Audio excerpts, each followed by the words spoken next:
He laughed because he thought she was nobody. 10 seconds later, the room learned her name. The front lobby of the Metro Public Safety Building in Richmond, Virginia carried the kind of silence only government buildings know well. Fluorescent lights hummed overhead. Marble floors reflected polished shoes, brass badges, and people who moved like they had somewhere important to be. Clerks shuffled folders. Radios crackled. Elevator doors opened and closed with mechanical patience. And in the center of that cold morning rhythm sat a woman in a navy coat, hands folded over a leather folder resting on her lap. Monica Reed did not look nervous. She did not look impatient. She simply sat there, calm as winter water, while the world rushed around her. Some people noticed her and looked away. Others glanced twice. In places like this, people often judged before they spoke. Officer Daniel Mercer did more than judge. He made sure everyone heard him. Tall, broad-shouldered, with the confidence of a man who had worn a badge long enough to mistake authority for worth, Mercer stepped through the lobby doors carrying a paper cup of coffee and a grin sharpened by habit. He saw Monica near the waiting area and slowed down. Then he laughed. Loud enough for the receptionist to hear. Loud enough for 2 patrol officers near the metal detector to turn their heads. Loud enough to make strangers uncomfortable. He said, drawing out the word like a joke, community outreach is across the street. This building handles serious business. A few chuckles followed. The kind people give when they don't want to be the next target. Monica lifted her eyes toward him. Nothing in her expression moved. No anger. No embarrassment. No need to answer. That silence bothered men like Daniel Mercer more than shouting ever could. He took another sip of coffee and walked closer. You waiting to file a complaint? He asked. Or did somebody lose their housekeeper? The laugh that followed was smaller this time, uncertain. Even the receptionist stopped typing. Monica looked at the wall clock above the security desk. 8:57 a.m. Then she lowered her eyes again. Imagine standing there, insulted in front of a room full of people, and refusing to give them even 1 inch of your dignity. Imagine knowing something they did not. Mercer mistook composure for weakness, the way insecure people often do. He leaned against the counter beside her and shook his head. You know what the problem is these days, he said to no one and everyone. People wander into places they don't belong and expect respect. One of the younger officers forced a smile, then quickly looked down. Another man in a grey suit near the elevator stared at Monica longer than the others did. His expression changed, not into amusement, but recognition. He said nothing. Monica adjusted the folder on her lap with slow, precise hands. The envelope inside was thick cream paper, stamped with the city seal. Still unopened. Still unnecessary. She did not come here to explain herself. She came because today explanations would no longer be required. The lobby doors opened again, letting in a gust of March air. Someone from Internal Affairs crossed the room briskly. 2 captains appeared near the hallway and straightened their jackets without being asked. A shift in the atmosphere moved faster than words. Mercer noticed it late. He glanced around, confused, then laughed one more time to reclaim the room. What now? He muttered. Parade day. Monica checked the clock again. 8:59, the elevator at the far end of the lobby began descending. A soft electronic tone sounded with each floor. 9. 8. 7. The older lieutenant near the wall stepped back and buttoned his coat. Mercer's smile weakened by degrees. 6. 5. 4. The receptionist stood up. 3. 2. 1. The door slid open. Chief Harold Bennett stepped out first, followed by command staff in pressed uniforms and dark suits. Every conversation in the lobby died at once. Bennett scanned the room, then his eyes landed on the woman still seated in the waiting chair. His face changed immediately. Respect replaced urgency. He stepped forward and spoke in a voice that filled every corner of the marble hall. Good morning, Deputy Chief Reed. We've been waiting for you. No one moved at first. The lobby stood frozen in the kind of silence that arrives when arrogance meets reality.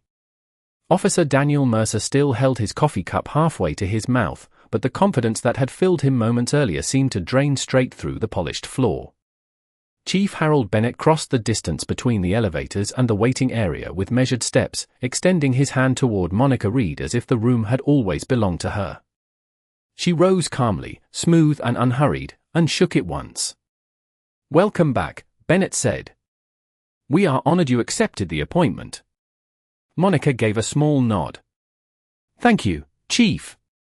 Her voice was steady, low, and impossible to ignore. It was the first time anyone in the room had heard her speak. Daniel blinked hard, searching the faces around him for some sign that this was a misunderstanding, some joke, some strange ceremony unrelated to the woman he had mocked. But the captains standing behind Bennett were already straightening their posture. The receptionist lowered her eyes. The lieutenant by the wall looked almost relieved. He had recognized her after all. Some truths arrive quietly before everyone else notices them. Monica picked up the leather folder from her chair. The same chair Daniel had treated like it was beneath notice now seemed like a throne no one had recognized. She tucked the folder beneath her arm and turned toward the chief. "Shall we begin?" she asked. Bennett gestured toward the secured hallway. "The conference room is ready." Then he paused and glanced toward Mercer. Just one glance. It was enough to make the officer stiffen. "Officer Mercer," Bennett said, voice crisp as glass, "you will join us in 10 minutes. Daniel swallowed. "Sir, I did not realize. That is now very clear," Bennett replied. No shouting. No anger. Just disappointment sharpened by authority. Sometimes calm words cut deeper than rage ever could. Monica walked past Daniel, close enough to hear the shallow change in his breathing. She did not stop. She did not smirk. She did not need revenge written on her face because consequence was already walking beside her.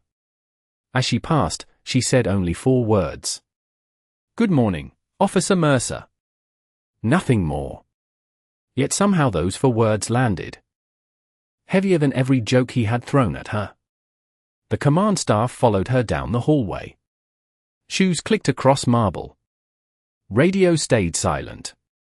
The lobby slowly exhaled after they disappeared behind secured doors. Daniel remained where he stood, staring at the empty space she had just crossed. The younger officers who laughed with him minutes ago suddenly found urgent reasons to be elsewhere. One checked paperwork that did not exist. Another adjusted a belt that needed no adjusting. No one wanted to share the shadow now hanging over him. He set the untouched coffee on the counter. His hand shook enough to spill a thin brown line across the marble. At the reception desk, the clerk finally spoke without looking up. "You should probably wipe that up." Daniel stared at her, stunned by how quickly the room had changed. But rooms do not really change. Power simply reveals what was always there. He grabbed a stack of napkins and bent down, scrubbing the floor in front of people who would remember exactly where he stood when he laughed. Above him, the wall clock ticked to 9:03. In the conference room beyond the secured doors, Monica Reed placed her folder on a long oak table and opened it for the first time. Inside were transfer orders, personnel files, internal complaints, and a list of names highlighted in yellow. At the top of one page, printed in black ink, sat the name Daniel Mercer.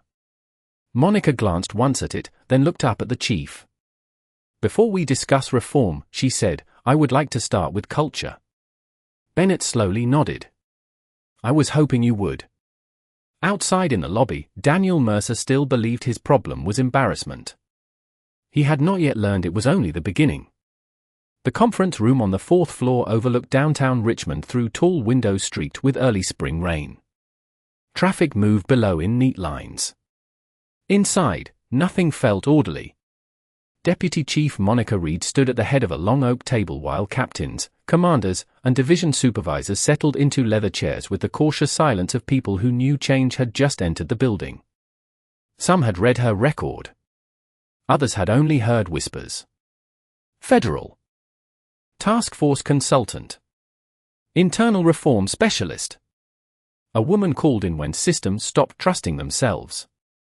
Chief Harold Bennett remained seated to her right, hands folded, watching the room instead of controlling it. That alone told everyone something unusual was happening. Monica opened the folder and arranged several documents into perfect alignment. She did not rush. She did not perform confidence. She carried it the way others carried rank. "Thank you for being on time," she said. "That standard will matter from this moment forward." A few eyes dropped to notebooks.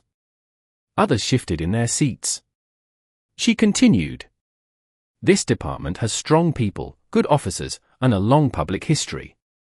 It also has patterns that have been ignored because they were inconvenient." No one interrupted. Truth often enters a room quietly before it becomes impossible to deny. She pressed a remote, and the screen at the end of the table lit up with charts, complaint trends, response delays, community trust scores, and internal survey results no one expected to see displayed so plainly. Numbers can embarrass people more deeply than accusations. Anonymous staff surveys from the last 3 years show recurring concerns, Monica said. Favoritism. Selective discipline. Dismissive conduct toward civilians. Retaliation after complaints. Leadership inconsistency. A commander near the far end cleared his throat. "With respect, surveys are opinions." Monica looked at him without blinking. Patterns become facts when they repeat long enough. The room went still again. Bennett almost smiled.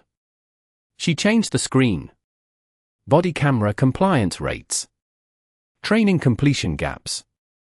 Exit interviews from retiring officers. Lawsuit settled quietly over 5 years. The room began to understand why she had been hired. Not for speeches. For mirrors. Imagine spending years hiding behind routine only to discover routine kept records. A knock sounded at the door. Everyone turned. Officer Daniel Mercer entered in full uniform, posture stiff, jaw tight, face carefully blank. The same man who had filled the lobby with laughter now seemed afraid of making sound. "You asked for me, sir," he said to Bennett. "Actually," Monica replied, "I asked for you." She gestured to the empty chair closest to her. "Please sit." Daniel hesitated for half a second, then obeyed. Chairs farther down the table suddenly seemed grateful for distance. Monica slid a thin file across the polished wood until it stopped in front of him. "Officer Mercer, today is not about one moment in a lobby. It is about whether that moment was unusual for you or ordinary." Daniel stared at the folder but did not touch it. "I made a mistake." "Everyone does," Monica said. "What interests me is repetition." She opened the file herself. Inside were citizen complaints marked closed, coaching memos, witness statements, 2 commendations, 3 warnings, and several notes from supervisors that used phrases like strong street presence and needs professionalism improvement. The language of institutions often says everything while pretending to say nothing. "You have talent," Monica said.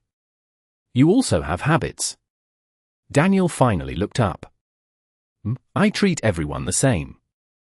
Monica nodded once. That sentence is often spoken by people who never had to wonder if it was true. No one moved. Even the heating system seemed to quiet down. She closed the file. This department will not be built on humiliation, assumptions, or jokes disguised as culture. If respect disappears when no one important is watching, then it was never respect. Daniel's face reddened, but he remained silent. For the first time in years, silence belonged to someone else. Monica turned to the room. "Starting today, every leader here will choose what kind of building this is." Rain tapped softly against the windows. Chief Bennett leaned back and spoke for the first time in several minutes. "And for anyone still unclear," he said, glancing toward Mercer, "today is day 1. By 10:15 that morning, the story had already traveled farther than the elevators. In locker rooms, dispatch halls, patrol garages, and break areas with burnt coffee and tired vending machines, people were repeating the same sentence in different voices. Daniel Mercer laughed at the new deputy chief. Some told it with disbelief. Others with quiet satisfaction. A few with fear. Institutions often reveal themselves not during scandals, but during gossip. Monica Reed understood that before anyone else did. She stood in her new office on the 6th floor, a room with framed city photographs, 2 guest chairs, and a desk polished so often it reflected the ceiling lights like still water. She had not sat down once since arriving. Files were stacked in measured rows. A legal pad held a handwritten list of priorities. Training standards. Community response times. Promotion transparency. Complaint review reform. Culture. Always culture.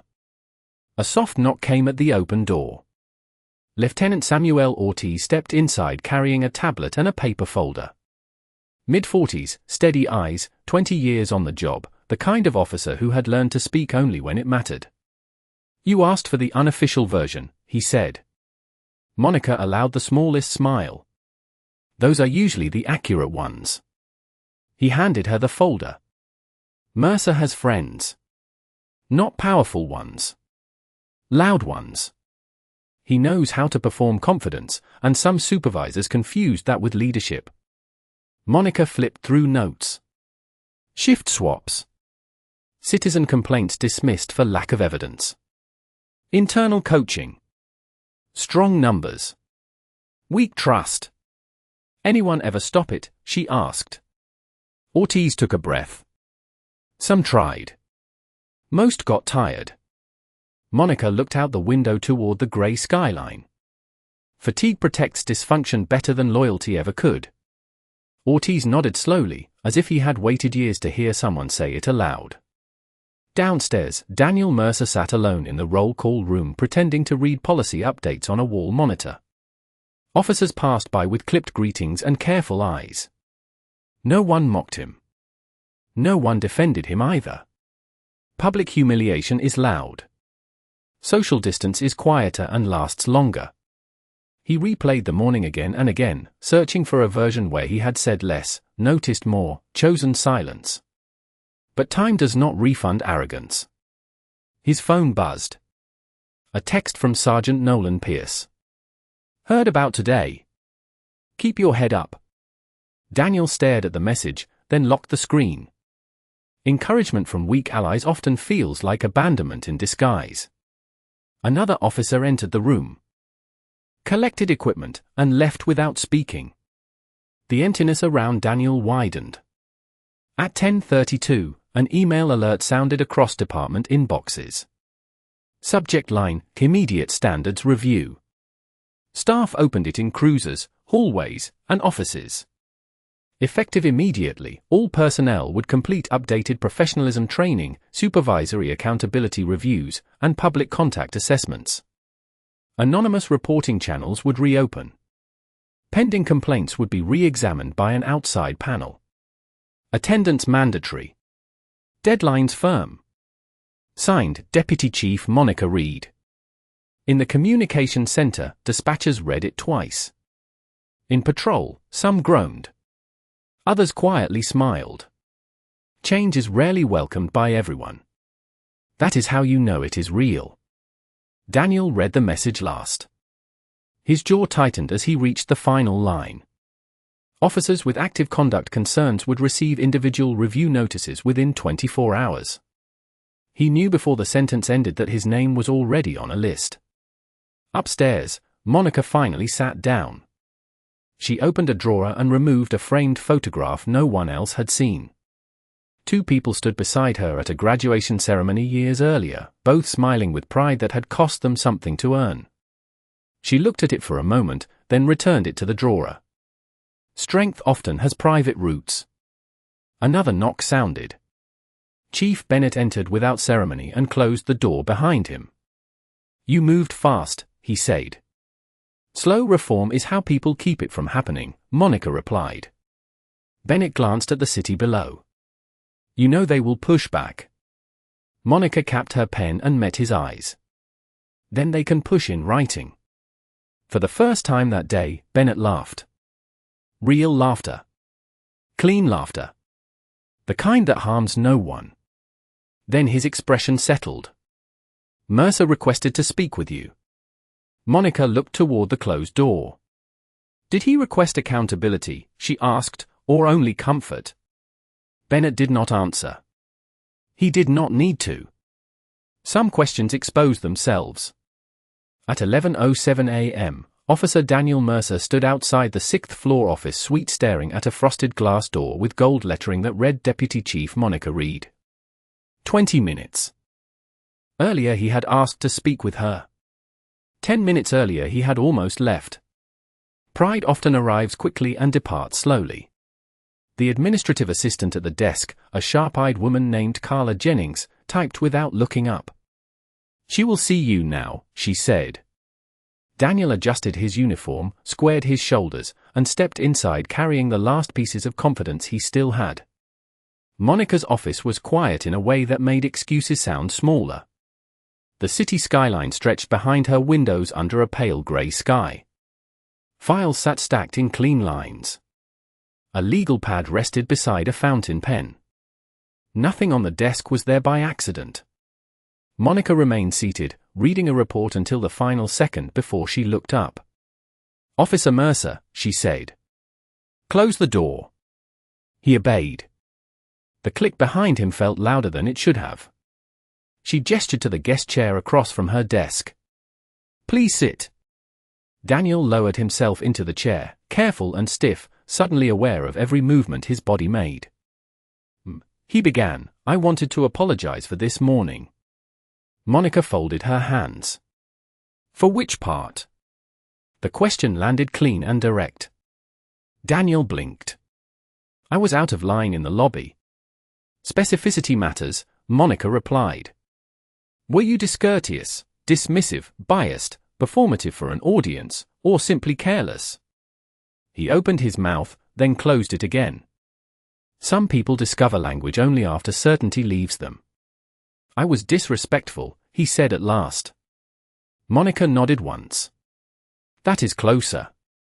She opened a folder and reviewed one page. Do you know what concerns me most about this morning?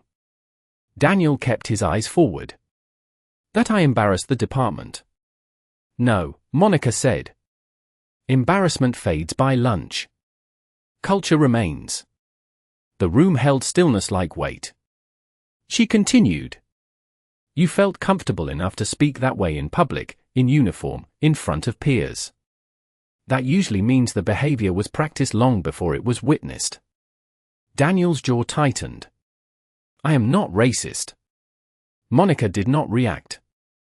Many people treat that word like the only possible charge. It is not. Arrogance damages trust. Assumptions damage trust.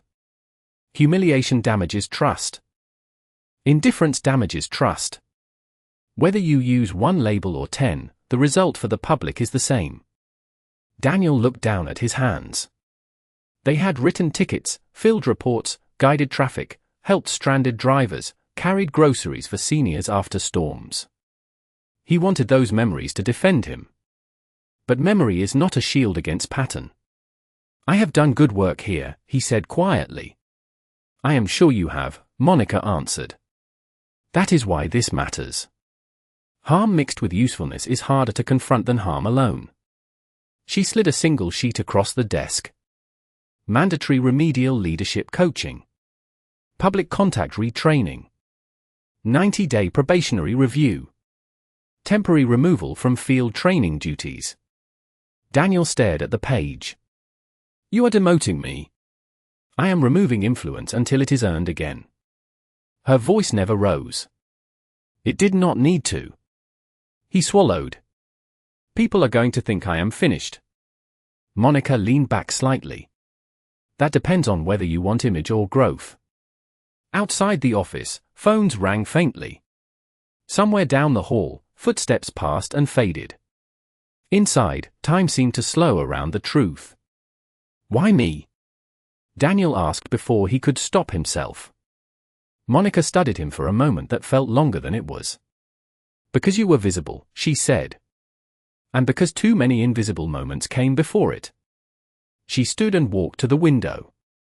Do you know how many qualified people avoid applying here because they heard what kind of place this was? Daniel said nothing.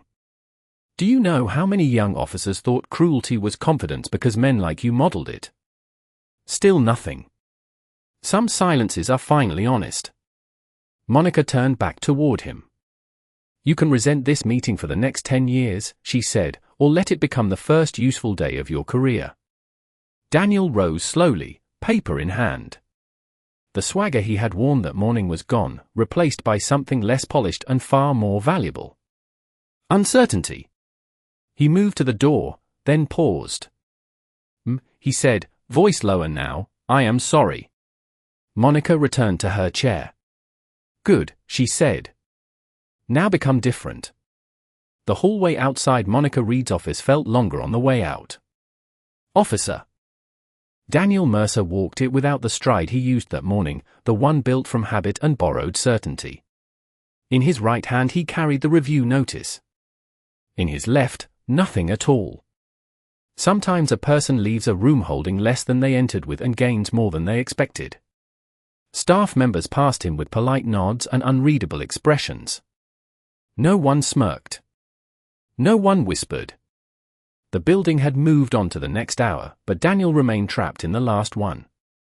He reached the stairwell instead of the elevator and pushed through the heavy metal door. The concrete steps echoed beneath his shoes as he climbed upward instead of down.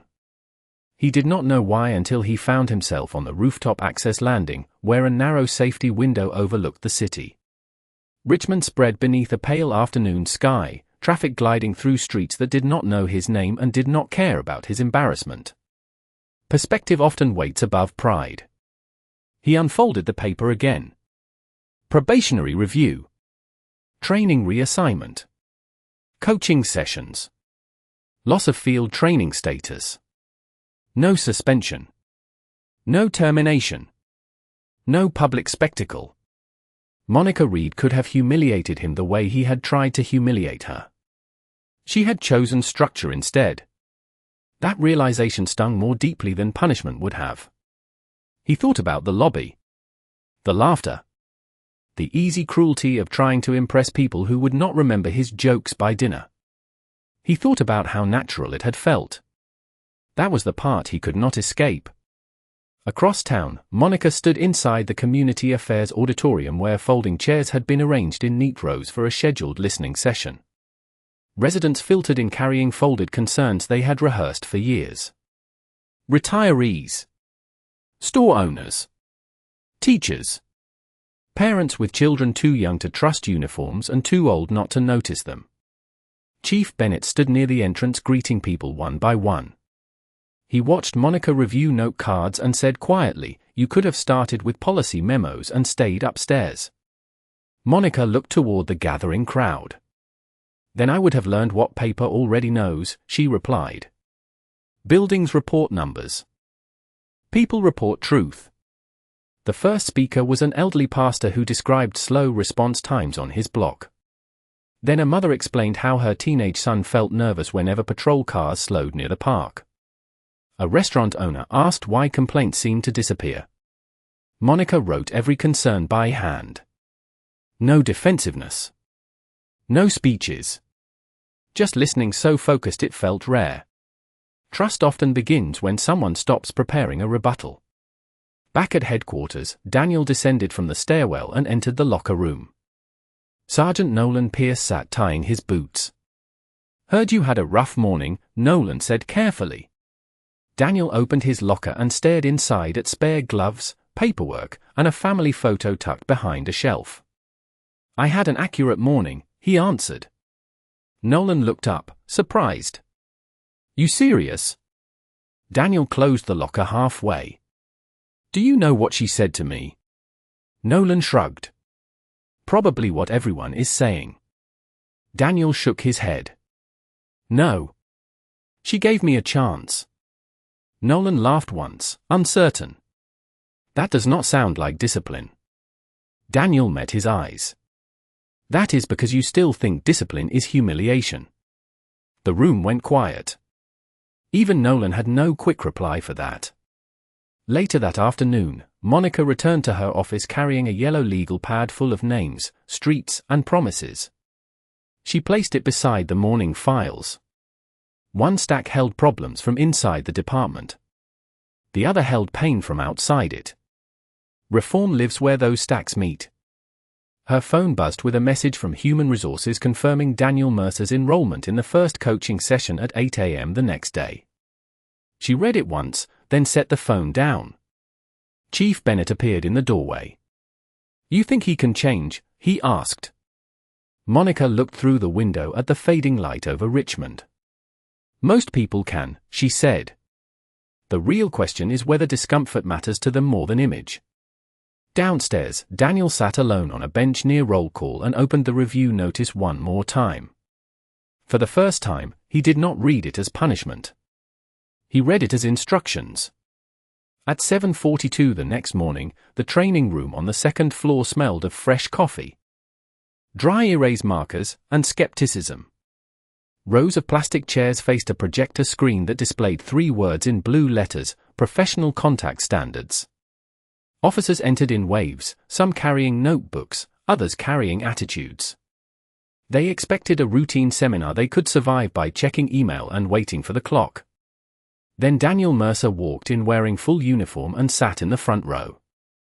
Conversations thinned immediately. Men who once laughed with him now watched in silence. Humility always attracts attention because it is so rarely voluntary. Daniel placed a pen on the desk and folded his hands. He had arrived 20 minutes early. He had read the policy packet twice. He had not slept much. Growth often begins looking unimpressive from the outside. Sergeant Nolan Pierce entered a minute later and stopped in the doorway. "Front row?" he asked quietly. Daniel nodded. "Trying something unfamiliar?" Nolan almost smiled, then chose a seat in the back. At 8 o'clock sharp, Monica Reed stepped into the room carrying no folder and no notes. She did not need them. The room straightened on instinct. She looked across the faces in front of her and said, "Good morning. Today is not punishment. It is maintenance for a profession that breaks trust faster than it builds it." A few officers shifted in their seats. Others looked down. She continued, "Most people do not meet you on their best day. They meet you during fear, confusion, loss, or inconvenience. If your ego enters the scene before your duty, the public pays for it." Daniel wrote every word. Monica noticed and said nothing. She played body camera clips from departments across the country. Calm encounters. Needlessly tense encounters. Respectful explanations that solved problems in 2 minutes. Dismissive tones that turned minor issues into headlines. She paused one clip midway and asked, "What changed the outcome?" A lieutenant answered, "The citizen became argumentative." Monica shook her head. "No." The officer decided irritation was authority. Silence followed. Truth can embarrass an entire room at once. She divided the class into pairs and assigned role-play exercises. Lost driver. Noise complaint. Frustrated store owner. Nervous teenager. Daniel was paired with Officer Lena Brooks, a younger patrol officer who had joined 2 years earlier. Their scenario involved a resident upset about repeated parking tickets. Daniel began with his old voice, clipped and cold. Lena crossed her arms immediately. Monica stopped them after 10 seconds. "Officer Mercer," she said, "you are speaking to win. Try speaking to solve." He inhaled, started again, and this time asked a question before giving an order. Lena uncrossed her arms without realizing it. The room noticed. Small changes are often louder than dramatic promises. During the break, officers gathered around coffee urns and vending machines. Daniel remained at his seat reviewing his notes. Lena approached with a paper cup. "You did better the second time," she said. Daniel looked up. That sounded generous. "It sounded accurate," she replied. Then she lowered her voice. For what it is worth, some of us hoped someone would challenge the old culture. We just did not think it would happen this fast. Daniel glanced toward the doorway where Monica spoke with instructors. Neither did I. Back upstairs, Chief Bennett watched the training room through the narrow window in the door. You put him in front on purpose, he said. Monica stood beside him. Visibility helped create the problem, she replied. Visibility can help repair it. Bennett nodded slowly. And if he fails? Monica answered without hesitation. Then the process still succeeds. After the break, Monica returned to the front and handed out blank index cards. Write one habit you have defended because it was common, she said. Do not sign your name. Pens began moving. Some slowly. Some immediately. Daniel stared at the card for several seconds, then wrote 6 words with careful pressure. Making jokes to earn approval. He turned the card over and placed it in the collection box. When Monica read them aloud later, the room heard patterns disguised for years as personality, tradition, toughness, humor, efficiency. By the final hour, no one checked the clock anymore. As officers filed out, Monica stopped Daniel near the door. You were teachable today, she said. He nodded once. I was overdue. She held the door open for the next group entering behind him. Good, she replied. Overdue things still count when they arrive. 3 weeks later, rain washed the city in silver lines and left the streets shining under late afternoon lights. Change had not arrived as a parade. It had come through schedules, standards, uncomfortable meetings, rewritten policies, and people discovering they could no longer hide inside old habits. Complaint reviews were moving. Supervisors were documenting conduct instead of dismissing it. Community sessions were now standing room only. Some officers hated it. Some officers loved it. Most were learning.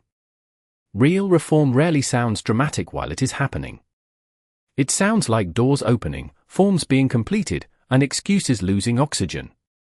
Officer Daniel Mercer had been reassigned to neighborhood services for the month, a unit he once called soft duty. Now he spent mornings helping with school crossings, business outreach, and follow-up calls that required patience more than posture. On paper it looked smaller than patrol. In reality it required skills he had never respected because he had never mastered them. At 4:18 p.m., dispatch sent a low-priority call from Jefferson Market, a family grocery on the east side. Report of a disagreement near checkout. No threats. No emergency. Daniel arrived alone and stepped inside to find a cashier near tears, a store manager frustrated, and an elderly woman clutching a receipt with trembling hands. Customers watched from a distance, ready for another scene. The old Daniel would have entered like a hammer searching for something to strike. This Daniel took off his rain cap, lowered his voice, and asked, "Who needs help first?" The room softened by inches. The cashier explained that the woman, Mrs. Eleanor Price, believed she had been charged twice for basic groceries. The manager insisted the register was correct. Mrs. Price looked embarrassed more than angry. "I am sorry," she said. "I just cannot afford mistakes right now." Daniel looked at the receipt, then at the scanner screen. He asked questions instead of issuing commands. He listened twice. Before speaking once. Within 2 minutes he found the problem. A canned goods item had scanned twice when the barcode stuck. $12.40. The manager apologized immediately and refunded the charge. Mrs. Price's eyes filled with relief she had tried hard to hide. "Thank you, officer," she said quietly. Daniel shook his head. "You did the hard part. You spoke up." Customers returned to shopping. The cashier exhaled. The storm that never happened dissolved into normal life. Sometimes service is simply the absence of unnecessary chaos. As Daniel turned to leave, Mrs. Price touched his sleeve lightly. "Young man," she said, "I was nervous when I saw the uniform. Today helped." He stood still for a moment. Some sentences arrive late and still change you.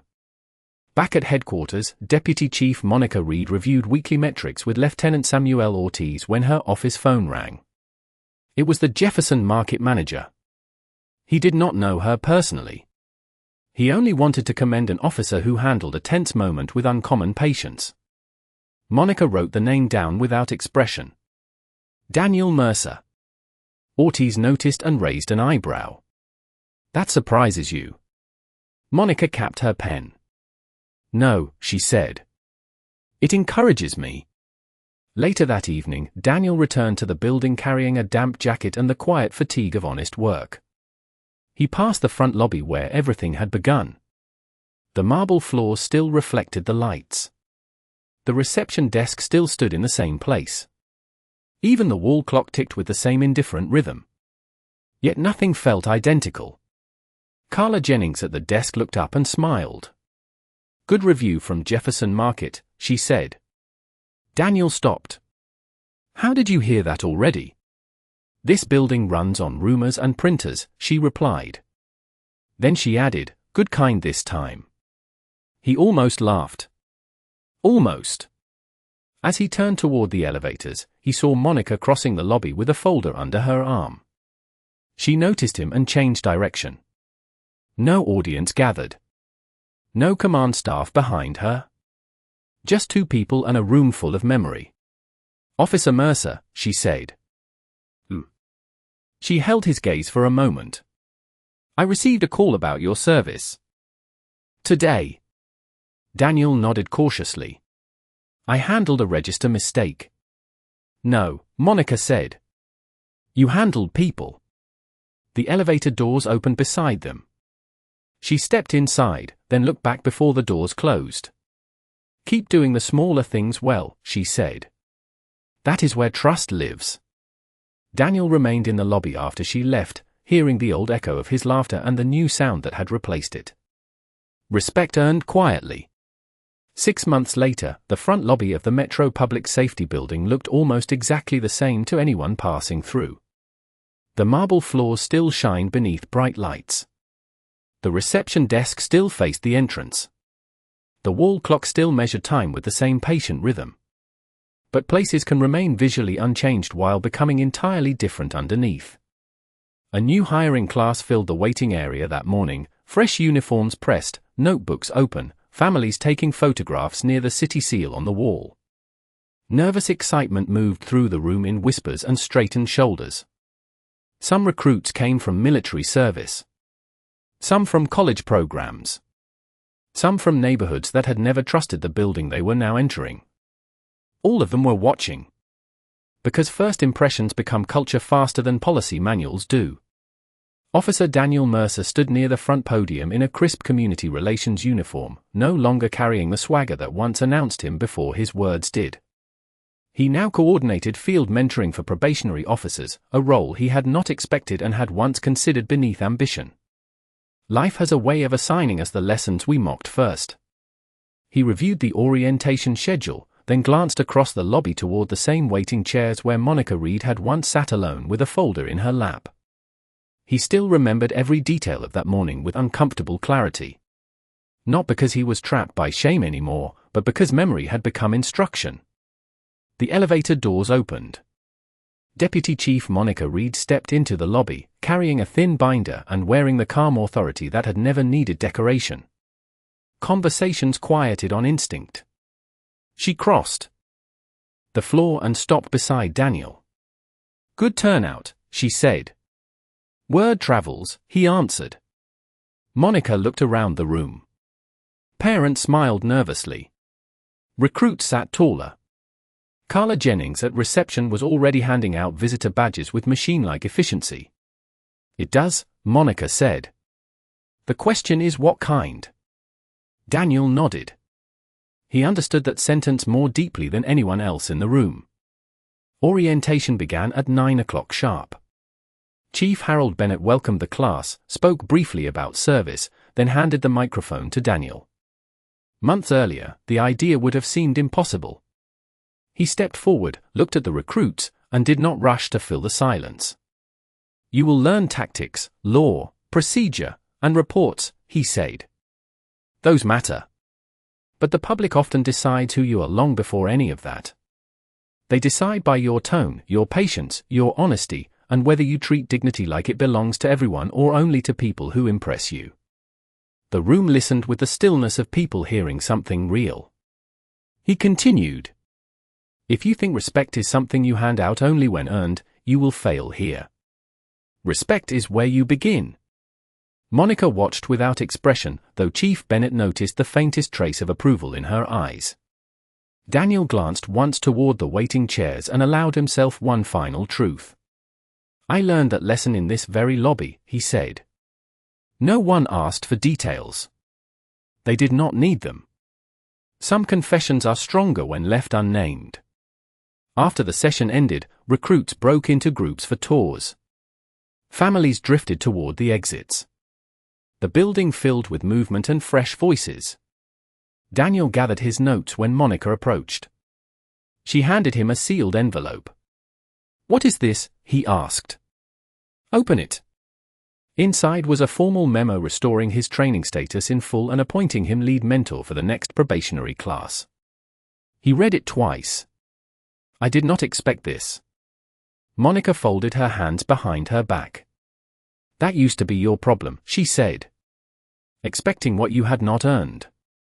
Daniel smiled despite himself. And now? Now you know better. She started toward the elevators, then stopped and look back. Do not waste the lesson. The doors closed behind her a moment later. Daniel remained in the lobby holding the memo while new recruits laughed softly nearby, not cruel laughter, not performance laughter, just the clean sound of people beginning something hopeful. He looked once more at the chair where he had mistaken silence for weakness and title for worth. Then he turned toward the next group waiting for guidance. Some names command a room when spoken. Others change it long after they leave.